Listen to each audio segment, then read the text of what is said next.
I'm Matt Downing, and welcome to Diving Deep EDU.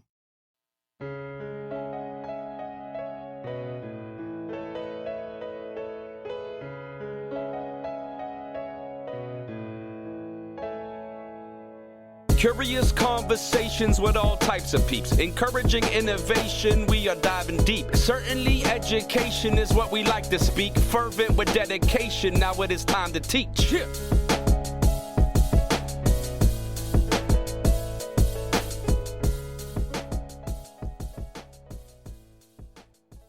Hey everyone, and thanks for joining me on Diving Deep EDU. This podcast is based in conversations that are willing to go off on a rabbit trail or two in order to find those aha moments. Those times when someone is able to say something in a way that brings increased clarity. Now, I'm an educator, so much of our conversations will have that as the end goal. How can the things that we are talking about help us to dive deeper into educational practices? Thanks for tuning in. Our guest is Todd Nesloney. Todd is the Director of Culture and Strategic Leadership. Prior to that, he was an elementary school principal, and prior to that, he was a classroom teacher. Todd is an author of multiple books, TEDx speaker, and frequent conference presenter. Todd, thanks so much for joining me. How are you doing? Hey, thank you so much for having me. I'm super excited to be part of today's conversation and honored that you would ask. So Cool. Well, yeah, it's great. It's great to be able to have this conversation. It's cool to do it. You know, you're on one part of the country in Texas, I believe, and I'm over in Philadelphia. So that's cool. We're able to connect. It is Texas, right, Todd? Yep, right outside of Houston, Texas. Tell me, as we get things started, tell me a little bit about your role as Director of Culture and Strategic Leadership. Yeah, so I spent the last 5 years as an elementary principal in Navasota, Texas. Absolutely loved what I was doing, but was given a really special, unique opportunity to join the Texas Elementary Principals and Supervisors Association, an association that I've been a member of ever since I was a principal, and I just loved them. And they had some needs for a new employee to help run some social media, do some graphic design, but also kind of attend some of their events and do a speaking. And it just fell right into my lap and was an opportunity that, I didn't feel like I could pass up. And so I joined their team last July. So I just had my 1-year anniversary with them a couple of weeks ago. But it has been a blast just getting to kind of expand their reach and kind of bring them into some new neighborhoods, but also get to meet countless other leaders across the state of Texas and help encourage and provide them some support. Yeah, I know you were really invested in the school where you were a principal of. I bet that was a tough decision for you to make. It really was. I loved my school family, the students. It reminded me a little bit of when I made the decision to jump from classroom teacher to principal. That was a difficult decision as well because I felt like I would lose something. But I'm reminded constantly, and what I tell educators consistently as well is I don't like when people say things like, "Oh, do you miss the classroom so much now that you're on the dark side of administration?" For me, it's like that idea of as adults and as people, we can consistently pursue multiple passions.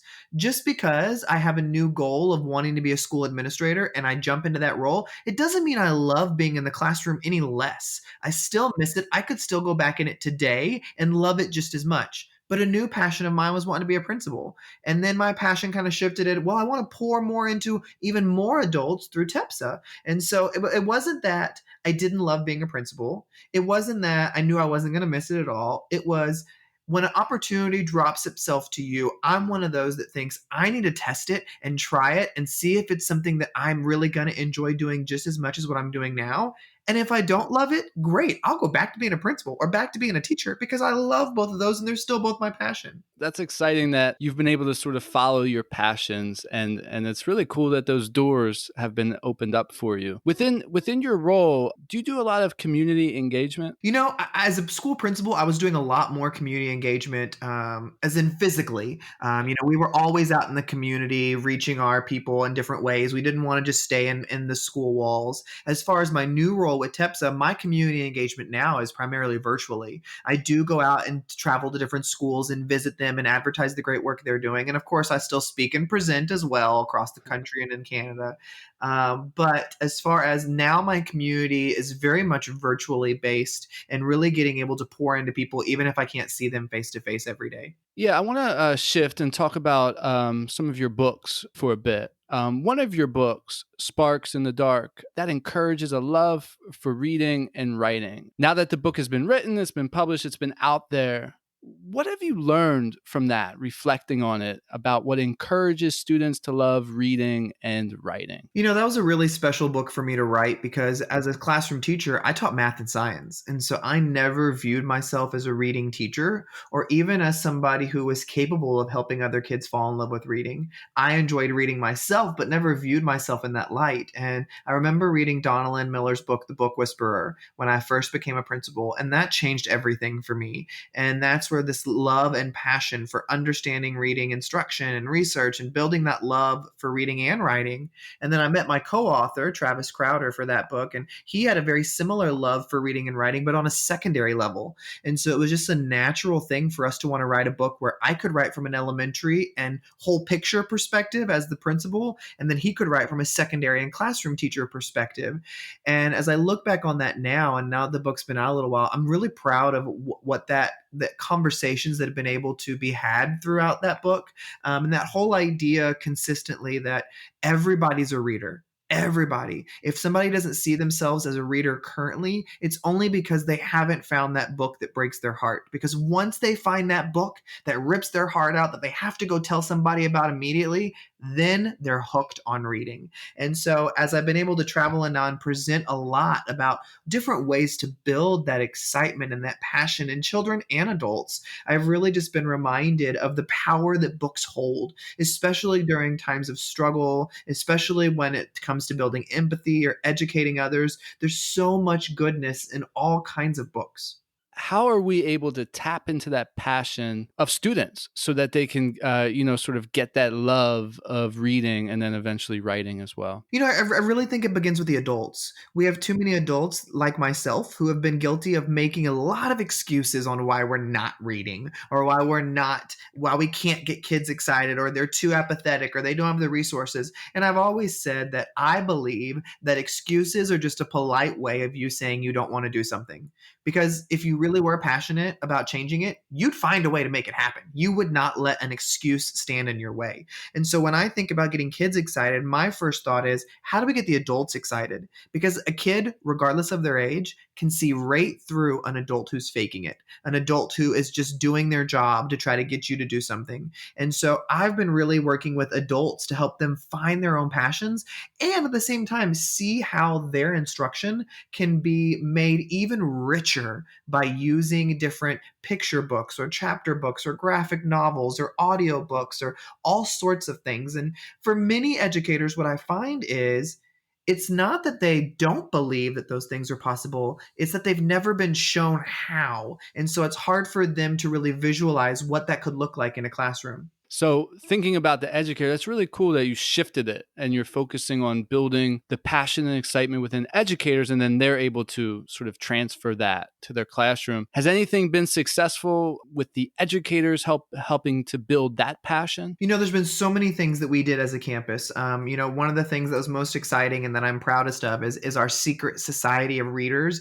that we started with little Willy Wonka type golden tickets and meeting underneath library tables with flashlights, and that then transferring over into us having the big culminating event of a book prom where every kid that was in the secret society brought their date, aka their favorite book from the year. I loved seeing that. But for me, when I think about the biggest thing we did as a campus that got equally adults and kids excited was when I first put all the staff on buses and took them to a Scholastic Book Fair warehouse all over the country they exist, but I organized with them and I gave them Title I money and I said, like, go crazy, buy books for kids that you teach. And it was like Target on Black Friday when they first opened the doors. Like, people were running, pushing, grabbing carts. But that excitement of spending somebody else's money, knowing you're going to be giving something back to your kids, that was unlike anything else. And then we got to gift those to kids. And then we brought in a Scholastic buy one, get one book fair at the end of the year and used the rest of our title money to give kids money to pick their own books. And within 4 days, we got to flood our community with 17,000 books for them to take home during the summer and keep. And we watched our reading scores increase in every single grade level just by giving access to high interest books. And then to get the parents equally as excited, in Texas, I'm not sure what it is in every other state, but in Texas, every school gets federal money that is called parent engagement money. And so it's money specifically budgeted to use to get parents engaged in different things happening at the school. And you aren't allowed to use it for food. And so we were thinking, how can we use that money differently to try some different things? And if we really want to get the parents to understand the excitement about literature as well, then we need to give the money to them. So when I brought in that buy one, get one book fair, we had a family literacy night one of those nights. And I told every parent, I said, if you come, the first 65 parents will give you $50, which is like 100 when you have a buy one, get one book fair. We were hoping for like 10 families because, when you work in a high poverty area like I do, not a lot of parents come to those book fair nights. They don't have the time, the means, the money, or they're just not interested. And so we've never had more than 10 families show up at one of those. So I was hoping we would like break 25 people or 25 families, but we had, it was at 5:30 at night. We had a line at 3:15 at the door, and the line made it down the street at 4:30 that we had to call officers to come and direct traffic for a book fair. And we ended up having with 69 families show up, which is 4 more than we had money to fund. But my staff was so moved by that, seeing that take place, that they gathered their money together and funded those additional 4 families. So every single family that arrived that night got to pick up $100. So we gave them 50, but like I said, buy one, get one was like $100 worth of books for their family that night. And it was so special. And for many of those parents, I remember one of the mothers told me it was her very first time that she ever got to shop with her daughter and tell her yes. Just because of her lifestyle and the amount of work that she was having to do to keep the lights on, the food on the table, she was never able to tell her daughter yes at Walmart or Brookshire Brothers or anything like that. But just being able to give them that gift of yes and have it wrapped in literacy and the love of books was just something that I'm so proud we got to do as a campus. Todd, thanks for sharing that example. Hopefully that inspires someone that's listening now to do something similar. And it was so thoughtful, the way that you approached it, and creative and thinking from the ground up. Okay, so how do we build this? And then creating those structures. That's awesome. Thanks for doing that. You did mention something I need to ask you a little bit more about, a book prom. I've never heard of that. Can you talk a little bit more about that? I get asked this question so much because everybody gets interested right away when they hear that. And it started asking so much that when I wrote my second book, Stories from Web, I put a whole chapter in there. So when I see people and they message me on Twitter or stuff, I'm like, just get this book. There's a whole chapter in there. But to give you the Cliff Notes version, the idea was, after doing the secret society of readers all year, we believe in having culminating activities, something to wrap everything up. And my librarian at the time, Kathy French, she came up with the idea of the book prom. It's like a real prom, roll out the red carpet, photo booth, music, they dress nice, there's food, every kid brings their date, which is their favorite book they read that year. We invite community members and family of the secret society members, but the rule is for everybody, you can't come in without a date. I don't care if you're the city mayor. You're not coming into prom if you didn't bring a date. So they have to bring their favorite book. And yes, some parents, we got to take their little book and flip it over backwards because the other kids don't need to see they were reading 50 Shades of Grey. But they brought a book, so we're going to let them come in. But then at the end of prom, my favorite part is, at the end, every kid stands up and introduces their date to the crowd. And then the kids vote on the prom king and the prom queen, which is not a child that wins, but a book that wins. And then we get to celebrate that book the next day on the announcements as our yearly prom king and queen. And we buy extra copies and let kids check them out. And we give some away. And we really build it up like those are the ultimate books as voted on by their peers. That's really cool, building that excitement and all the different pieces that go into it. It wasn't just enough to build a prom, but then you actually elect a prom king and queen. That's really cool. I did want to talk to you about the book that you mentioned, Stories from the Web, the name of the school that you were a principal, and it's filled with inspirational stories. I was just wondering, right now, a lot of the listeners, they might be discouraged, and I was just wondering if you'd be able to share, a story from that book that might be able to encourage some of the educators listening today. Yeah, every single book that I've written plays a special role in my heart and in my career, and I'm so proud of all of them. But I don't think anything I ever will put out will compare to what I feel about Stories from Webb. Like you said, I worked at Webb Elementary, which is where the title came from. But it was my follow-up to Kids Deserve It, and Kids Deserve It was such a success that I didn't know that I could follow it up. And I wanted something to be different than what was out there, something to be special. And I remember sitting with a group of my teachers one day and just so in awe about their brilliance. And none of them were sharing it with other people. And I thought, God, people need to know what y'all are doing. And then it just hit me. It's like every one of us that works at a school, at some point we make the joke, we should write a book about the things that happen here. And I was like, but nobody ever has. And I remember one of my friends once told me, no matter how big your platform gets, make sure you amplify the voices of others louder than you amplify your own. And that's always stuck with me. And so being given the huge platform that Kids Deserve It helped expand, I really wanted something special and unique out there. So I brought the idea before my publisher. They loved it. I brought the idea before my school family. They loved it. And so the book is filled with over 50 different voices. I wrote every chapter, but each chapter features excerpts from the school nurse, the counselor, the secretary, the custodians, the assistant superintendent, teachers, instructional aides, everybody. Everybody plays a role in the school. I wanted all their stories. And what started as a book written for educators really turned into a book 50% educators and 50% life. Because even though we show up to work every day and pour ourselves into kids, we're real people too. And one of my favorite chapters in the book is a chapter called It's Okay to Grieve. And in that chapter, there's 4 different members of my school family who share a piece of grief in their own stories, whether it is suffering several miscarriages, finding out your grandmother passed away in the middle of your lesson, losing a fiance for a terrible car wreck, different things like that cause you to grieve and second guess and hurt and still have to show up for those kids. And as I've had people read this book and really connect with it, the one comment they keep coming back to, and the reason why I know I was meant to write this book, is that whole belief and idea of when I heard somebody else share a piece of their story, it reminded me that I wasn't alone in mine.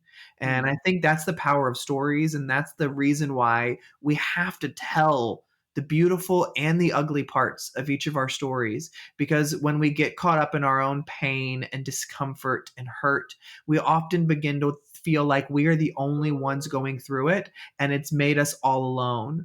And so that's been the most powerful thing about this book, is just showing other educators that they're not alone in what they see or experience or are going through. And the other brilliant thing about this book is sometimes when you read these great books like by Todd Whitaker or Eric Schinniger or Angela Myers, and Donalyn Miller, like people I greatly respect, and they're like edu heroes to me.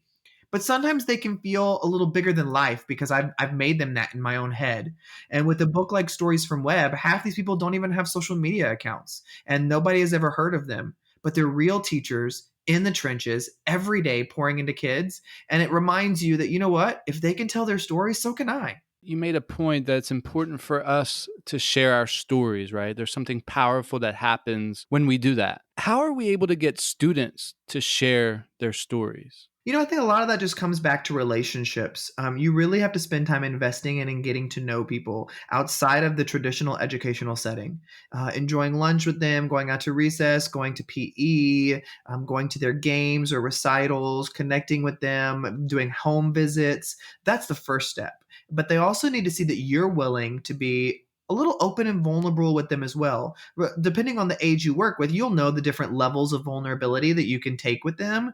But I think kids want to see that you're a real person too. They want to see you own your mistakes. They want to see you apologize. They want to see when you're hurting that it's okay to hurt, but you can still work through it. I think when we humanize ourselves as educators before our students, they grow an even deeper bond to you because you're not this unattainable authority figure in the room that they're never going to know personally.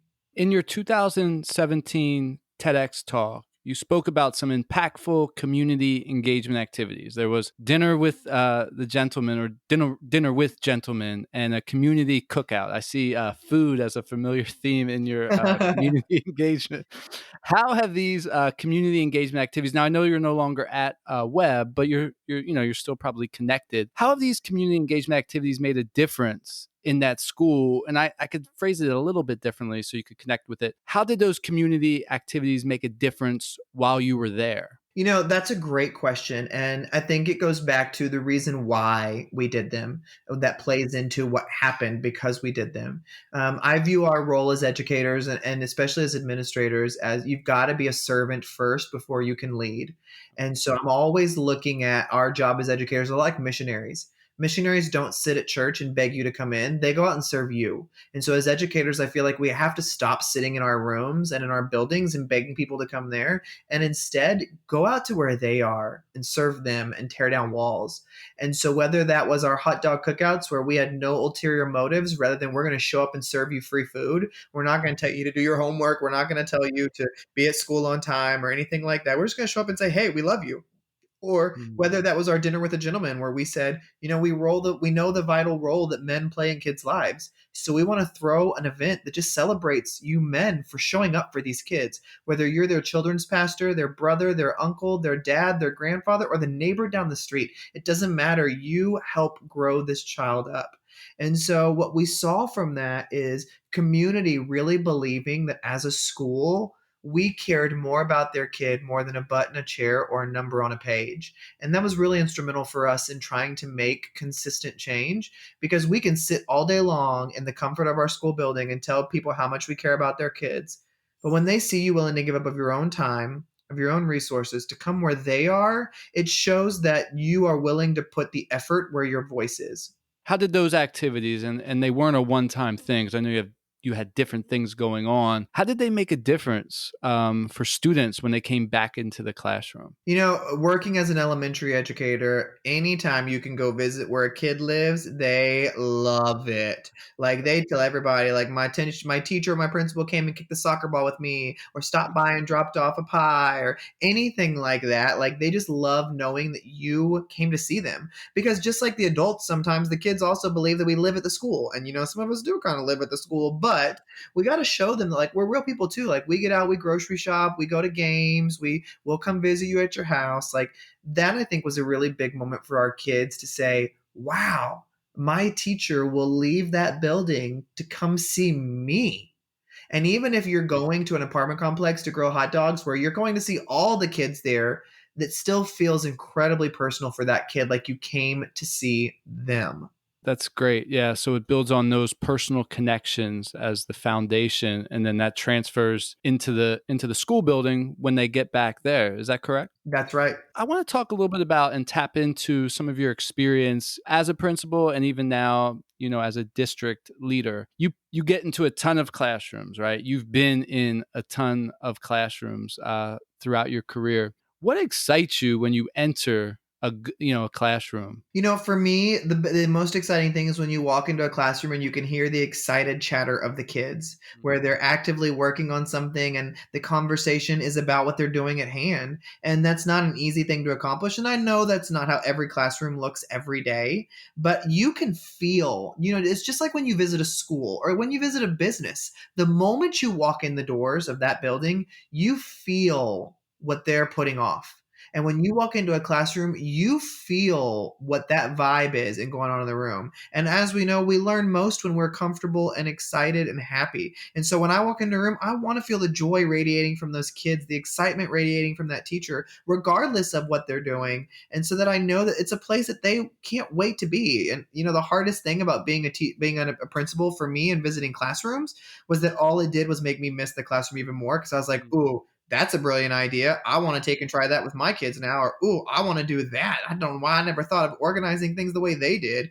It reminded me about how valuable it is as educators and as administrators to constantly be learning from others in our own building and spending time in their room, just seeing the brilliant things that they're doing. What do you think makes a great teacher? Again, I think it goes back to relationships. A great teacher knows their kids and knows how to connect with them and engage them.